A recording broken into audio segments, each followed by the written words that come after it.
South Africa లాంటి దేశం చూస్తే దానికి 3 క్యాపిటల్స్ ఉన్నాయి.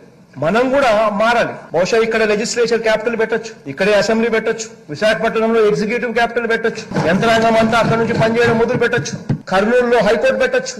బహుశా ఆంధ్ర రాష్ట్రానికి బహుశా 3 క్యాపిటల్ వస్తాయేమో. సో అప్పుడున్న అమరావతి పరిస్థితుల ప్రకారం అమరావతి రాజధానిని కట్టడానికి తయారు చేయడానికి 2 లక్షల కోట్లు అవుతుంది. ఇది 2 లక్షల కోట్లు వడ్డీలతో సహా. సో అప్పు చేసి పప్పు కూర తినడం ఎందుకు, మునదారితో సరిపెట్టుకుందాం.